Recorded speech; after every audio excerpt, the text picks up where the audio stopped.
Take them down. If they have. Players will make it.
5:00. All right, it's 5 o'clock. Thank you everyone for being here for our work session for our April 6th meeting. We've got two presentations tonight. Up first will be Carter Watkins, communications update. Good afternoon, Council, Mayor. Doing good. Since January, the Communications Department has focused on one goal: deliver clear, consistent, and accessible information to our residents while supporting the work of the mayor, this council, and every department across the city. Get my little clicker here. In a short time, we've changed the pace of the city's communication. More updates, more consistency, and more visibility. And most importantly, one unified voice for the city. That foundation is what everything else in this presentation is built upon. We've backed that up with increased output across every platform, more web stories, high-quality social media posts, and more consistent communication overall. The focus is on making sure residents know what's happening and why it matters to them. I might add, people are noticing. Our content over the last 90 days has received 1.3 million views and over 1,000 new followers on our social media. Our website redesign is a major step forward. We're building a modern front door for the city, one that allows residents to quickly find information that keeps everything we communicate in one place. We are still aiming to launch the new website this summer. Now, I'm about to give you a brief snapshot of what we're moving towards. Keep in mind, this is not active and still under development, so things could move around a little bit. These are a few early looks at that redesign. You can see a cleaner layout, improved navigation, and a structure that puts important information front and center. The goal is simple: make it easier for residents to find what they need without having to search for it. We're also excited about the new Castis streaming and archiving system possibilities. Our IS team is bench testing the hardware and will actually hook it into the system here in the chambers this week for more testing. There are still steps before we are ready for a public launch, but we are making progress on it. This system gives residents easier access to meetings and city content on their own time, which strengthens transparency. The community survey we performed back earlier this year brought in 689 responses from across the city. This is a snapshot in time and serves as a baseline.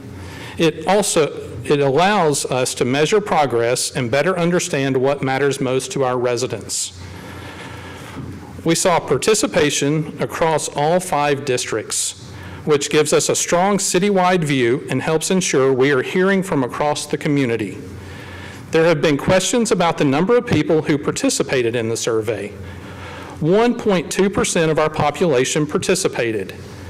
This number actually exceeds expectations for a voluntary municipal survey. We set a goal early on of 500 people. We received good representation from each district. Our goal is to get more people involved in future surveys. For transparency, we're sharing the number of survey responses from each district. We also see registered voter totals included as a general point of reference. These do not represent the total population, but they help provide context of how responses are distributed across the city. Most importantly, participation across all 5 districts, along with those who spend time indicator, gives us confidence that this survey provides a strong citywide snapshot. Let us stress that the survey was designed to provide a citywide baseline. District-level data is shared for transparency, but it's not intended for statistical comparison. Our district meetings have been a strong success.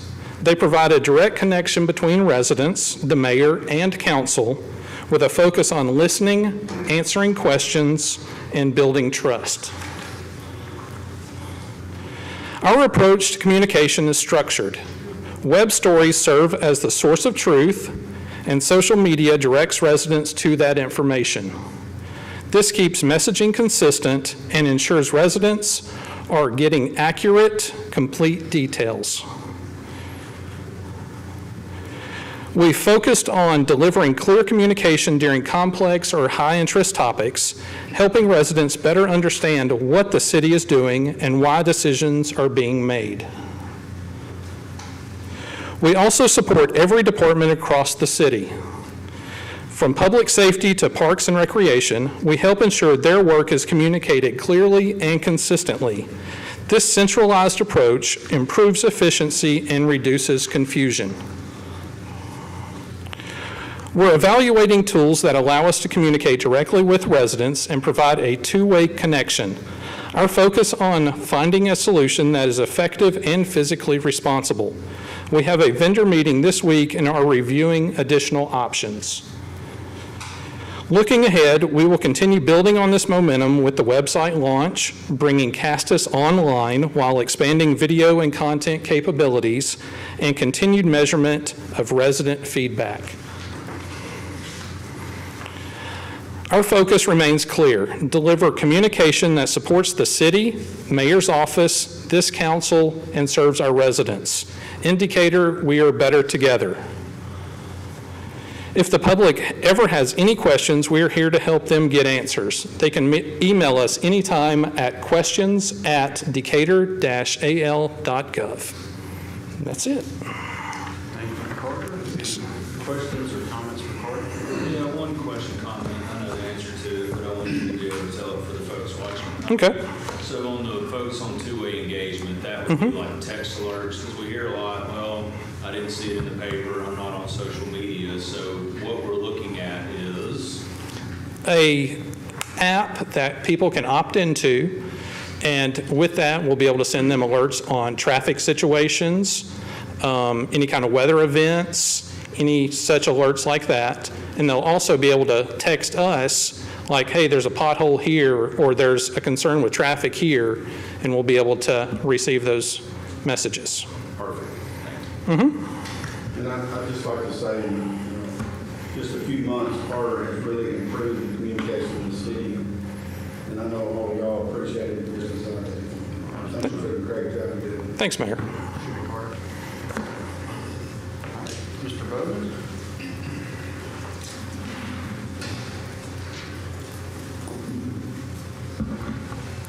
Good evening, members of the council. I want to open up my presentation by first saying a quote. Planning is bringing the future into the present so that you can do something about it now. This is from Alan Lakin. The first thing that we took on this year is our new zoning rewrite. The zoning rewrite became active on January 1st, 2026. The planning department, some of the things that came about as these changes came into fruition with the new zoning rewrite is that we've assumed responsibility of the Board of Zoning and Adjustment. With this new zoning rewrite, it has granted us the opportunity and ability to also be able to expedite some of our processes as it pertains to plan review. One of those things is minor site plans could be approved administratively within our office. Major site plans still have to go through the process of going to our planning commission and so forth. Other things as a part of the zoning rewrite is that we are allowed to do variance adjustments if it can be made administratively if they're less than 10% of a change or a stray away from whatever that particular ordinance is. Another high point of the zoning rewrite is also that we are developing a stronger collaboration with community development to address zoning enforcement per the ordinance. For example, LED lights are no longer prohibited, so we've been working with the Office of Community Development to go around and inform business owners about the LED light prohibition. No longer permitted in windows. No longer permitted in windows, yes, sir. Also, we are currently seeking to take certificates in-house to be able to subdivide and consolidate lots to be able to expedite our development process. We feel if we could take in minor site plans and handle them administratively, something simple as consolidating 3 or less lots or subdividing one parcel into 3 or less lots is something that's an easy function that we can expedite instead of having developers and property owners wait an entire month just to subdivide into 3 lots or consolidate 3 lots. Lastly, a major advancement is that we've recently solicited 9 volunteers for the zoning rewrite committee. This committee will work with us to go through the zoning ordinance to see if we can find any inconsistencies or things that may need correcting or things that were important from the last zoning ordinance that we probably still should consider doing. For example, there's a discrepancy between like an agricultural lot and a minimum size versus a R1E lot and a minimum size. In this ordinance, it doesn't show a good transition from going for that. For example, the R1E lot recommends, I think it's 3 acres, and then the agriculture has less than that, it's 1 acre, and really the agriculture should be at least 5 acres. Next, a thing that we've taken on this year, of course, everyone knows about the short-term rental, which we're about to launch this Wednesday, so please pray for us. I've been hearing murmurings on the street that there are a lot of people that are excited and have been anticipating this. We've been receiving calls in our office.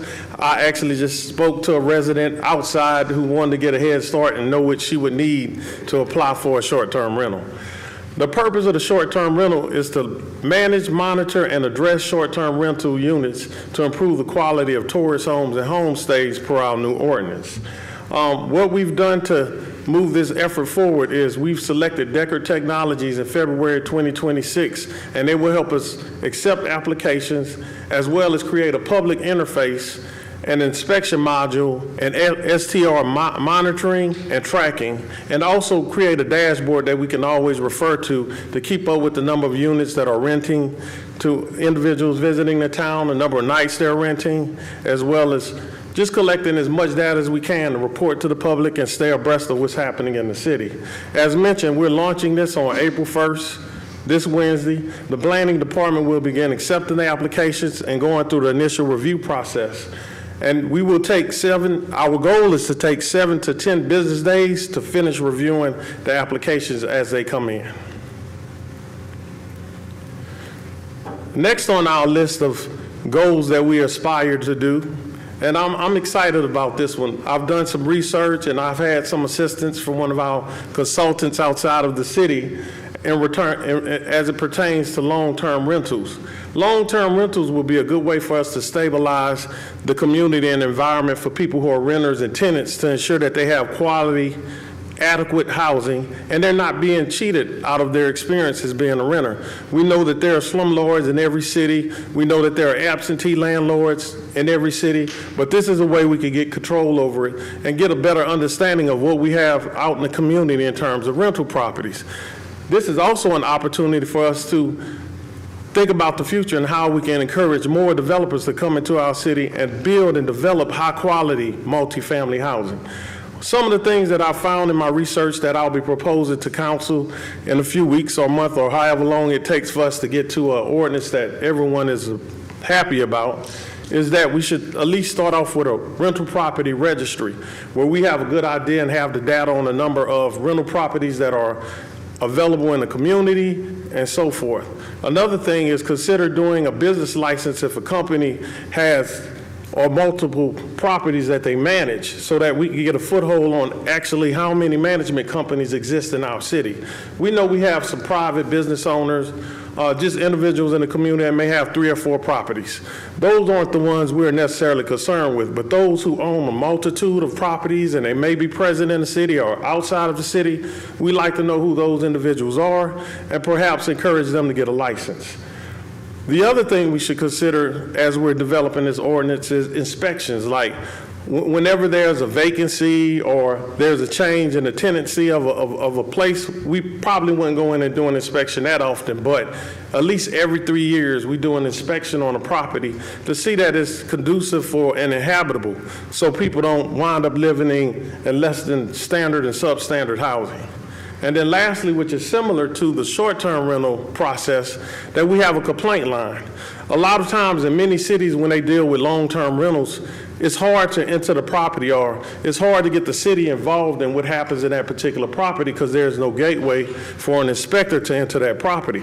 But if we start a program and create a complaint hotline, there's an opportunity for us to go see what's happening with that particular property, especially if that person has a license. We have some consequences and recourse for individuals who don't take care of their properties.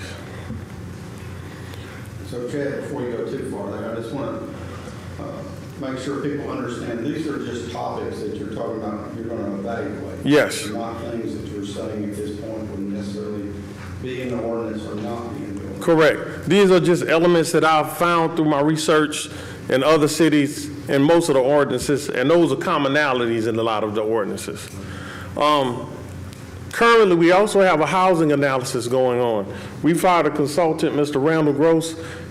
We procured his services to conduct a study of the housing market in Decatur.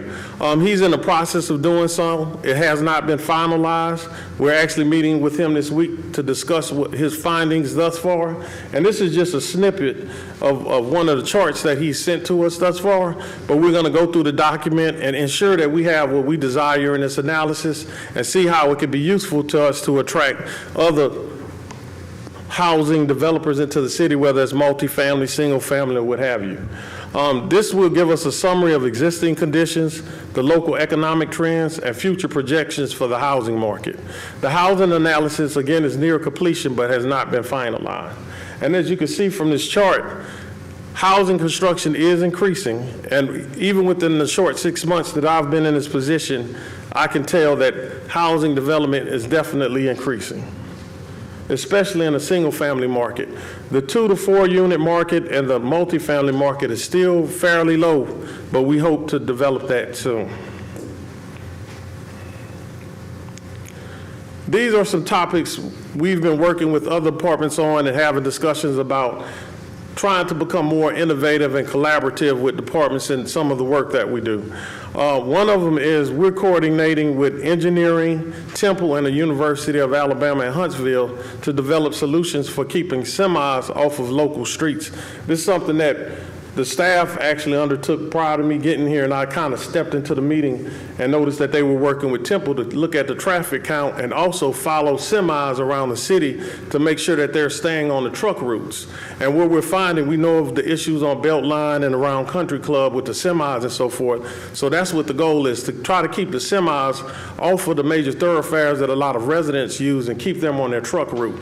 So early on when I first came, Temple sat down and said that they would work with us with tracking those semis around the city to ensure compliance. Another thing that we're going through in our office is researching softwares to help us with planning management.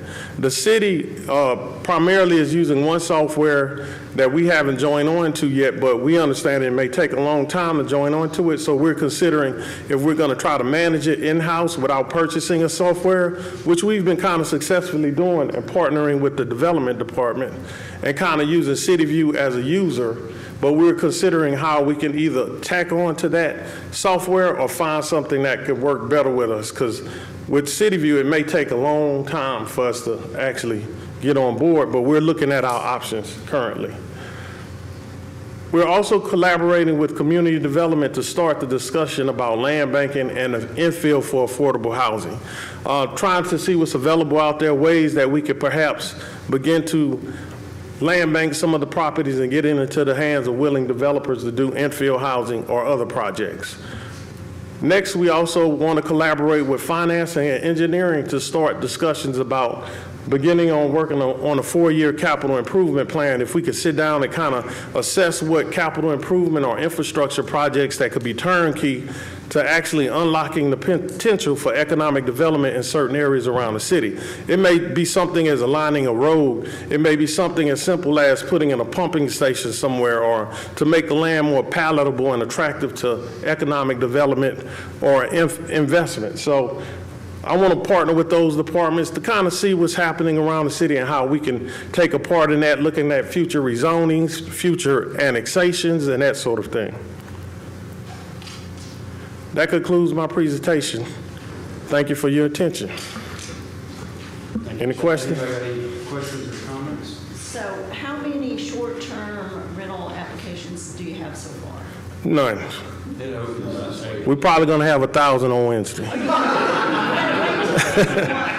can't apply early, you have to apply, okay. We're waiting to open up the opportunity for everyone at the same time. In fact, we were careful, and this was the mayor's idea, to not let those who had previously had an existing short-term rental get a head start above those who didn't. So everyone gets an opportunity and a fair shot at the same time.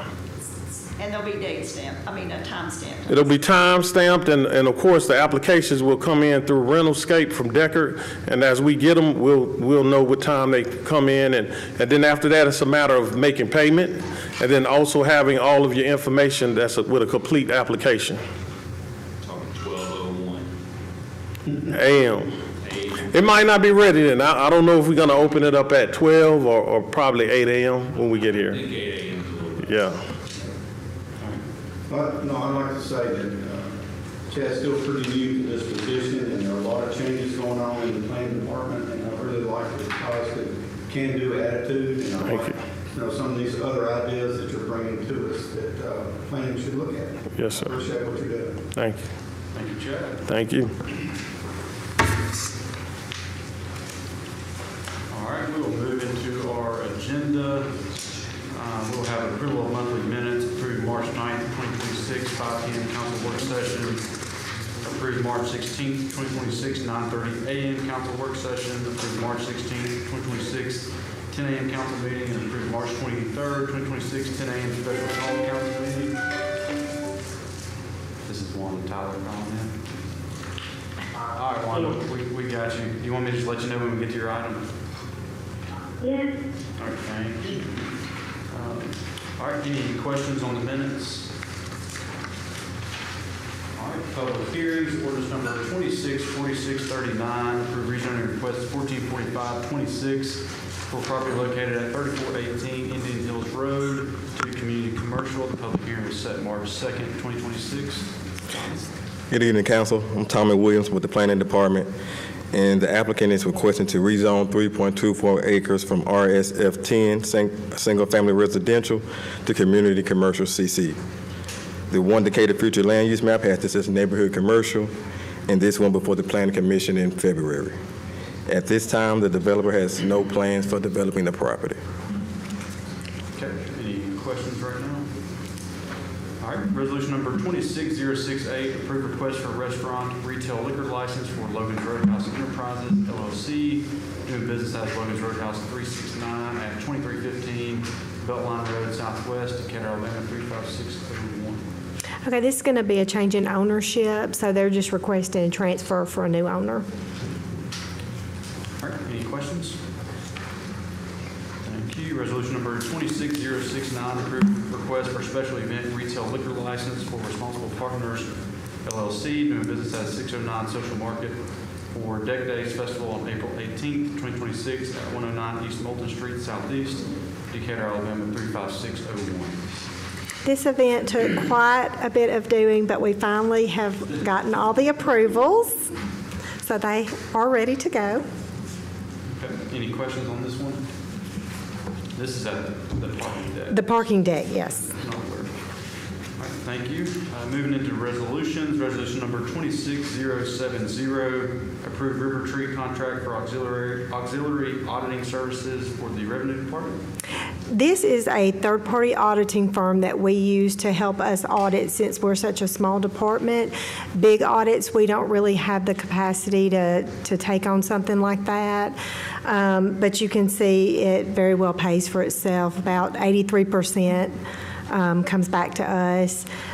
They work by the hour. It's $75 an hour for them to audit. And what they do is if they find somebody, then they'll call me and tell me, and I will decide whether or not I think that's worth us auditing.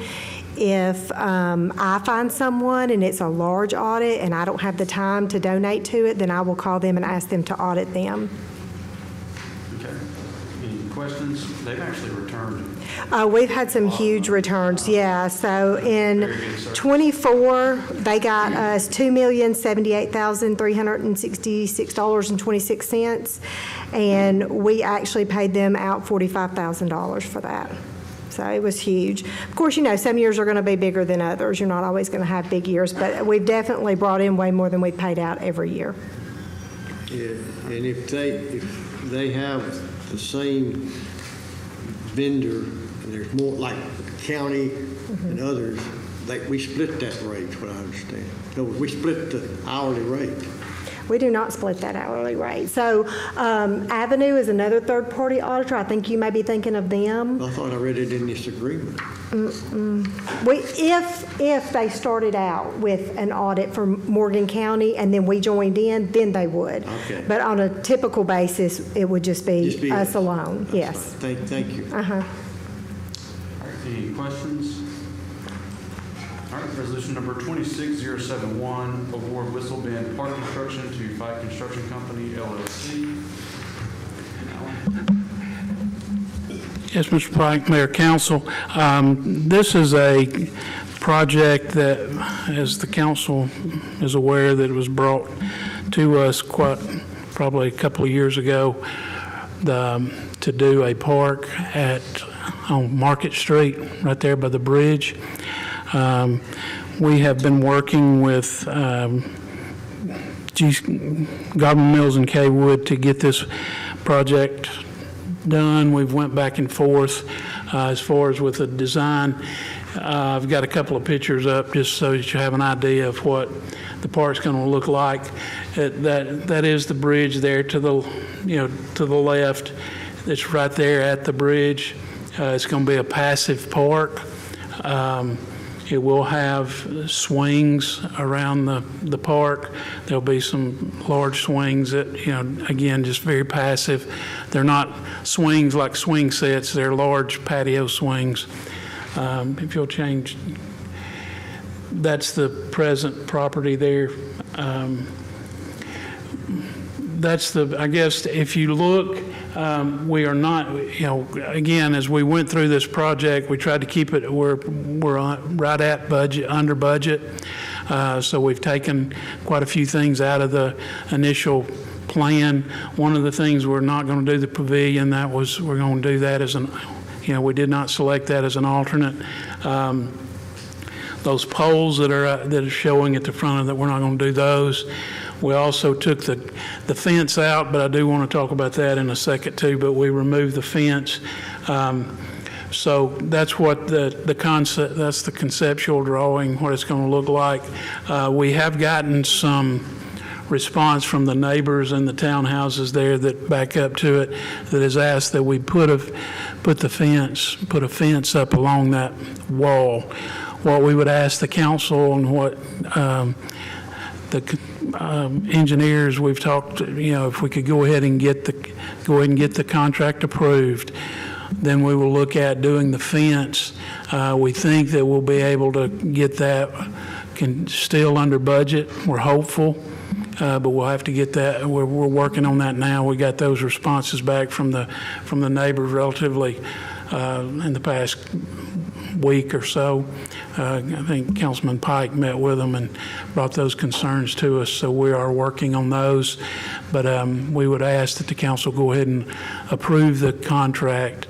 Then we will work with GCM about getting some prices on what the fence would cost, and as long as it falls within the bid laws to where we could do a change order, we would do the change order. If not, we could always go back and bid the fence totally separate outside this contract.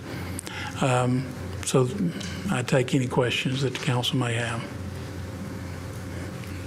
So what are those poles? They were just poles, just decorative poles. As architectural, they really would. I mean, they were just architectural features that, again, trying to keep I asked him to take them out because trying to keep it under budget, and we have achieved that. You said you took the poles out. We took the poles out. Yeah, the poles have been taken out. And the pavilion, I got that, okay. Yeah, and the pavilion. And I say we're under budget. I think during the budget talks, there was discussions about putting $200,000 from the city toward this project. It hasn't been, this resolution will also budget that, but there's been, I think it was discussed to put that in the budget in budget times. It just didn't get budgeted. Okay. All right, any other questions? Thank you, Alan. Resolution number 26072, declare surplus of vehicles no longer used by various departments.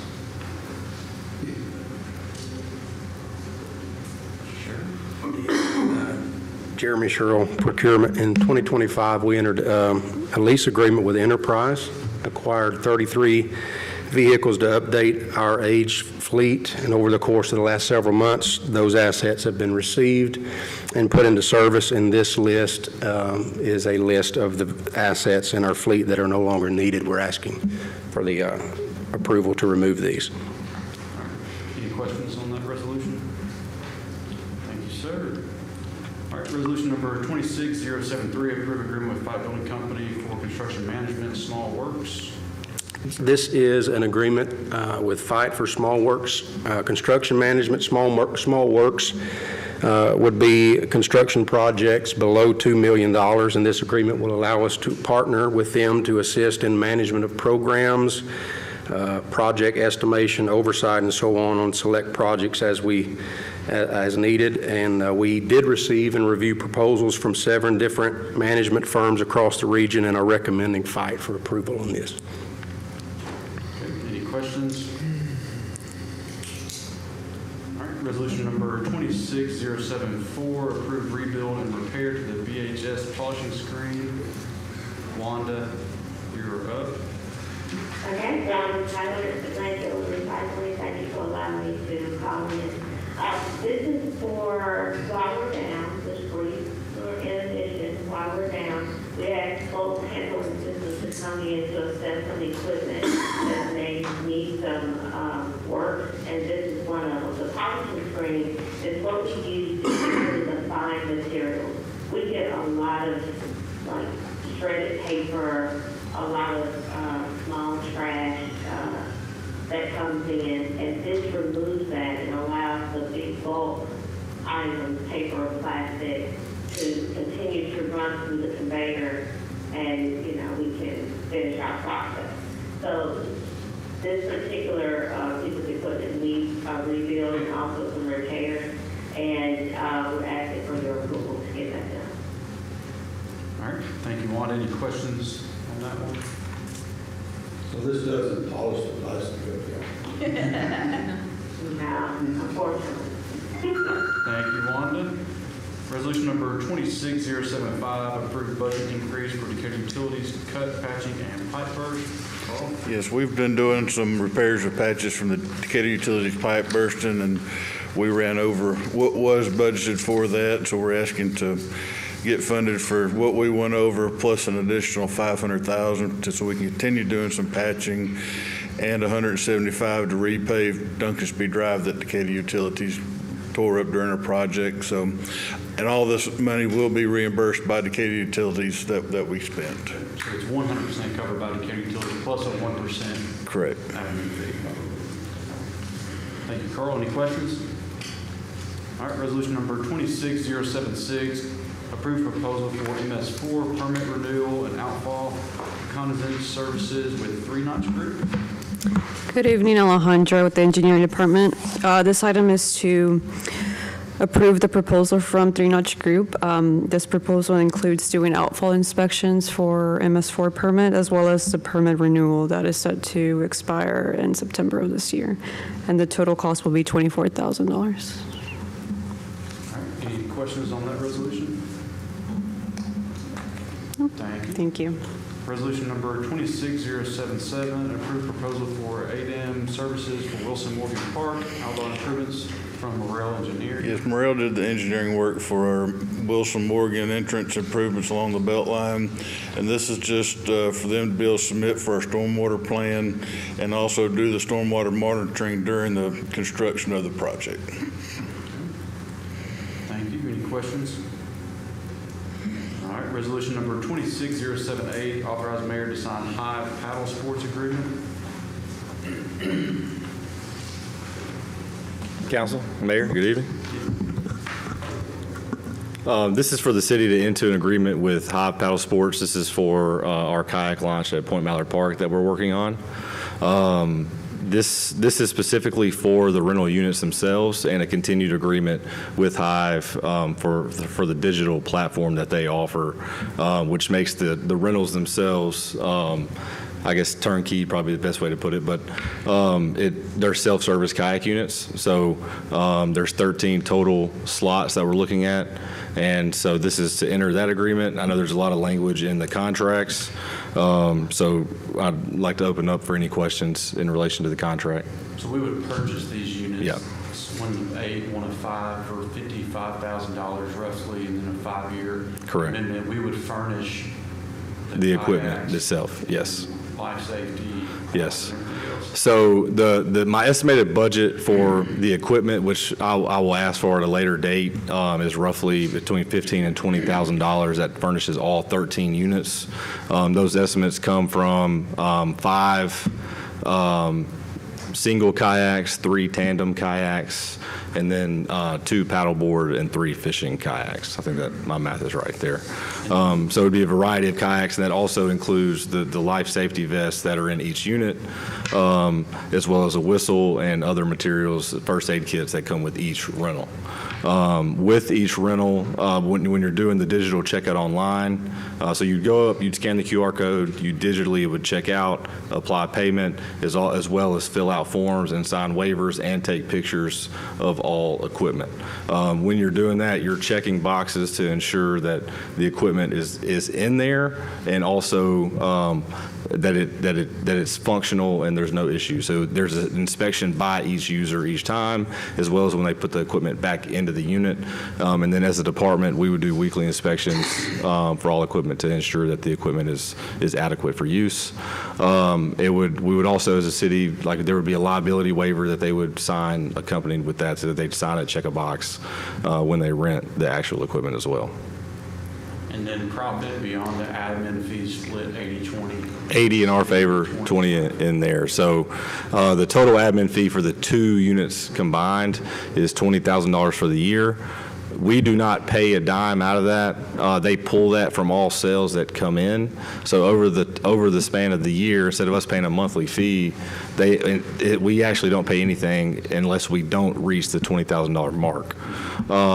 My estimate, and this is just within like an 8-month window, we only need roughly 5 to 7 rentals a day during the warmer months to hit that quota.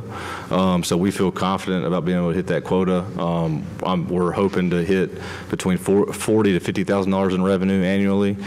So hopefully within the next 3 to 5 years, we're able to not only, we obviously pay our admin fees, but we also recoup the cost of the machines themselves and equipment, because that money will also go back to replenishing equipment over time. All right. Thank you. We did receive our permit from TVA today. Yep. Install it. Yep. Yep. That was my only question. Yeah, the permit is in, and so that was something we've been working on with TVA. All these things have kind of been moving parallel with each other, and so that came in today, and so now it's get this in place. We'll be bringing, the next piece will be the purchase of the dock itself, but all this money is in the budget that we initially approved, and all these numbers were, we went through all this information with them months ago before we put the initial budget together. So that budget was to encompass all the moving parts, and so there's no financial ask with this. That money is already in the project budget. This is just the contract for the systems. So now that we've got the permit from TVA and things are falling in line budget-wise, what do you look at the timeline for construction? We have installation complete by June 26th is the date that that Hive and BoardSafe has given us on their end. They actually come and install all the stuff, and so that the goal was to get it open by July 4th weekend. And so we feel confident that June 26th will be the date of completion. All right. Thank you. Anything else? All right, thank you. Resolution number 26079, approved sidewalk cafe application for Mother's Italian Kitchen. Yes, this is for approval of a sidewalk cafe.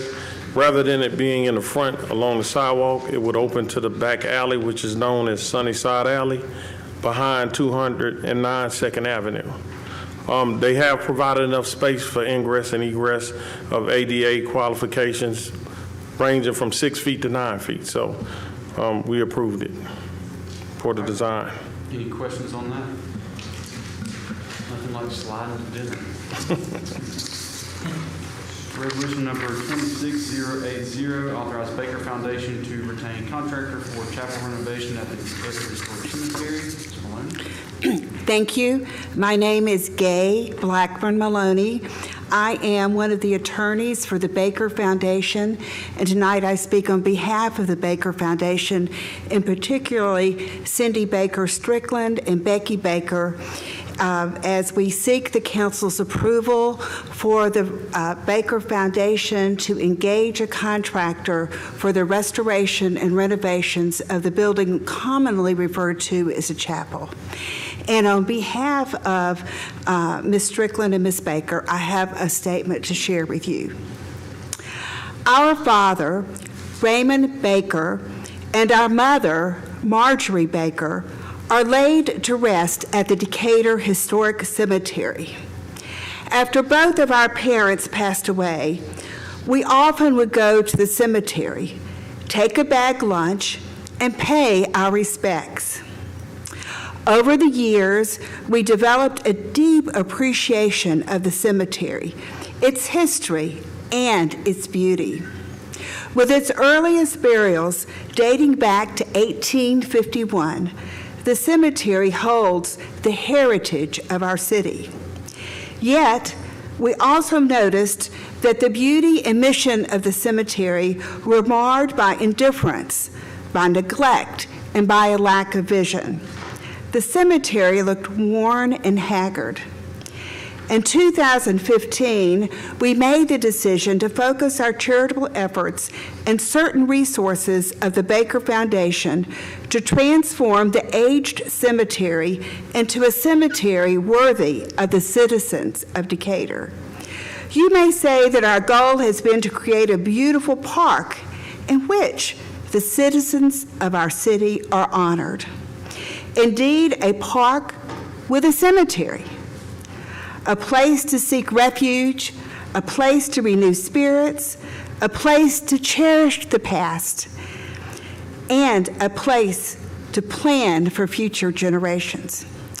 Later, we led efforts for the Decatur City Council to rename the cemetery as the Decatur Historic Cemetery, rather than the Decatur City Cemetery. Over these years, we have developed a close partnership with the Decatur Parks and Recreation Department, under whose auspices the cemetery is operated. With this public-private partnership, dead trees and shrubs have been removed and replaced with new and expansive landscaping. We have dedicated significant resources of the Baker Foundation to build 3 entrance gates and to make other improvements. More than 400 trees have been planted to create a tree canopy. In addition, we organized the Decatur Cemetery Legacy Society to receive funds through the Community Foundation of Greater Decatur from individual citizens who share our vision for the cemetery. With a focus on the chapel restoration, the Legacy Society has also sought and received grants from entities. We are now ready to move forward with the restoration of the Victorian building situated in the oldest part of the cemetery and known as the chapel. As authorized by the previous City Council, the Baker Foundation has engaged the services of architect Scott Scholl to prepare and update earlier drawings of the chapel. Once restored, the chapel will include a multi-purpose room with its original high ceilings and tall windows, an office space for the cemetery supervisor within the room called the narthex, a catering kitchen, 2 accessible restrooms, and a ramp for the transport of a casket into the meeting space. The chapel will be available for rent through the Parks and Recreation Department. Today, we are here to seek your approval of the resolution authorizing the Baker Foundation to engage a contractor to accomplish the renovations of this historic structure known as the chapel. Funds for this project are to be provided from those set aside by the Decatur Legacy Society, already with the Community Foundation of Greater Decatur, and from the Baker Foundation.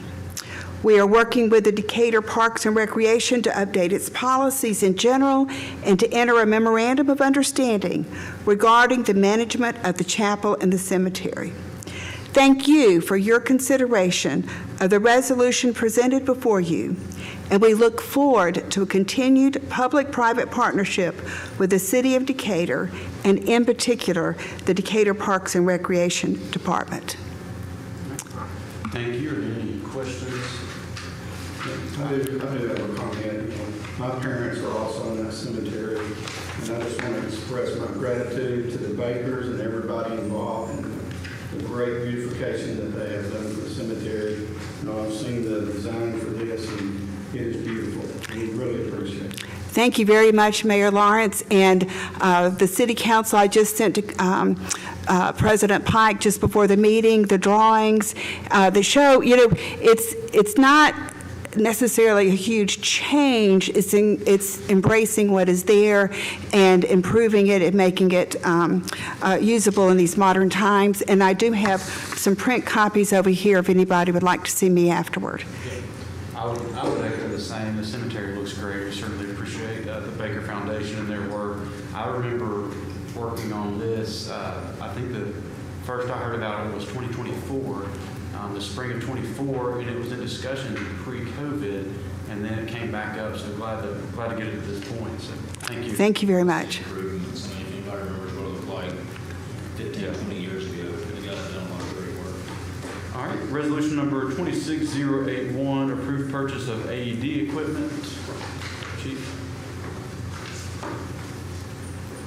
Good evening, Mayor, Council.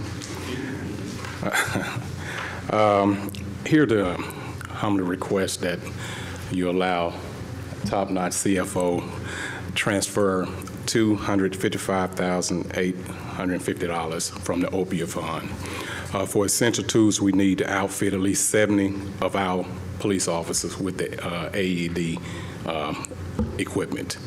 That's essentially, it would help cut down on response time. Instead of waiting on the fire department, you get someone that overdosed, we can actually service the community then. The ones that we're asking for,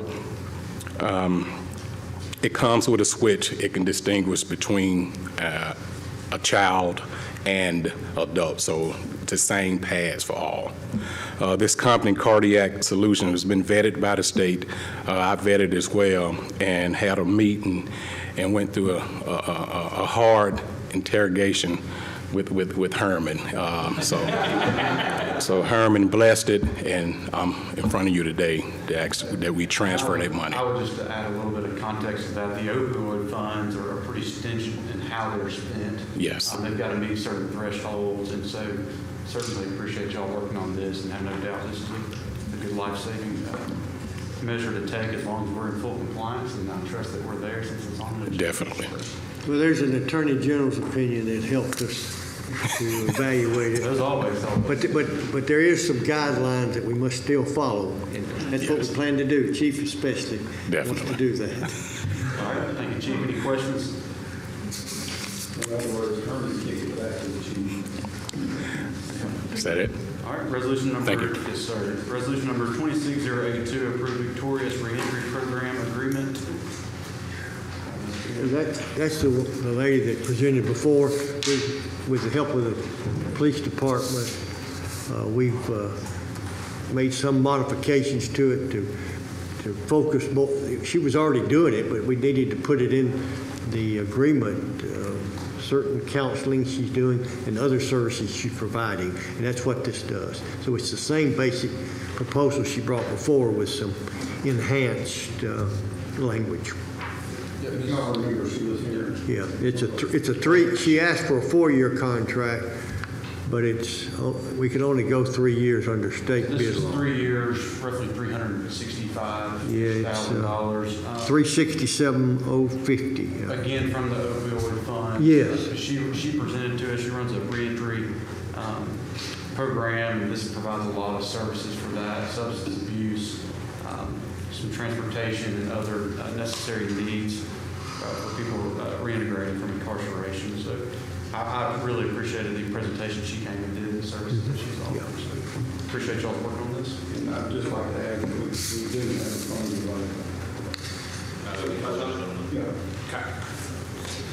So we have a schedule here, thanks to Herman and our ability to get into the portal.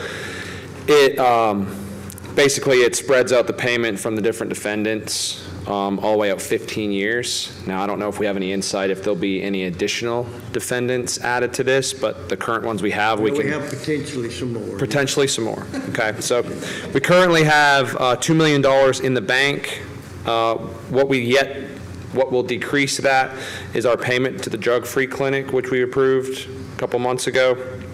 And I should note that the folks at the drug-free community and Victoria's group, they are collaborating together with being able to provide the services as one. So I feel like we're kind of getting bang for our buck. But we are scheduled to receive in the life of all this roughly $6 million. So between the AEDs, Drug-Free Clinic, and Victoria's group, we're in pretty good shape on spending this money. We had a very good meeting with the Drug-Free on an update related to the results they're seeing and how they're making an impact, which is promising, and that's the purpose of this money. And so I think we're in a good shape to be able to fund these things and potentially look at some other options as it relates to this. But keep in mind, it is very stringent on how we can spend this stuff. We're having to be pretty creative to bring stuff to you all. So. All right, thank you, Kyle. Do you have any questions? All right, ordinances, first reading, ordinance number 264621, approve amendment to Code of Decatur, section 24.55 for record rates of large heavy vehicles. Yeah, we're going to ask that be removed. What's going to occur is we're going to look, the police department's going to help us once again look at the overall record ordinance and make other changes. So we'd ask that be removed, and we'll come back at some later date with a more defined and a broader coverage. It's all, you know. All right, thank you, Herman. Ordinance number 264642, approved franchise for 3M force main pipe to discharge pre-treated wastewaters. All right, there's been some discussion, but basically this is just continuing the cleanup efforts that 3M committed to. Decatur Utilities has been a very vital part of this agreement, and basically just gives us permission for pre-treated discharge into their system. And if the standards change, either through ADEM or EPA, then this will have to be adjusted. But Decatur Utilities is a vital part and has been a great source in this development of this agreement. Okay, so they'll put this in our right of way, right? This is what this is doing, granting them permission to put this force main. All ADEM requirements. Yes, they'll be required to do all that. ADEM, EPA, City of Decatur, Decatur Utilities. And this portion is done at the cost of 3M. Yes. Now, there was the $10 is just, you have to have a consideration if you have an agreement, and that's just, but Decatur Utilities is going to charge their normal rate to handle this. There was some confusion, they were only going to pay $10 to handle it, and that's not the case. Just to access. Well, we are covered in case they change the charts. Yes. Yeah, that's part of, they have to stay in compliance with our requirements, but most importantly, EPA and ADEM's. Yes. Well, you never know when that might change. That's right, and that's part of this. All right, any questions? All right, ordinance number 264640, approve request to operate a chauffeur service by Don's Transportation LLC located at 406 Church Road, Hartsville, Alabama 35640. Yeah, again, this is not a taxi service. It'll be a flat rate transportation request. All right, any questions? Thank you. Boards and committees, the mayoral appointment of Hannah Blevins to the Ambulance Regulatory Board with term expiring August 19th, 2027. This will be a partial term due to the resignation of Kenneth Kirkland. Just a couple of announcements. The District 4 meeting will be held tomorrow, March 31st, 2026 at 6 p.m. at the Decatur Utilities Auditorium at 1002 Central Parkway. We will have our regular meeting, obviously, next Monday, April 6th, 6 p.m., and then there will be a District 1 meeting on April 7th, 2026 at 6 p.m. at Turner Sherrills. Is there anything else from the departments? Mayor? Council? All right, thank you all very much. Thank you.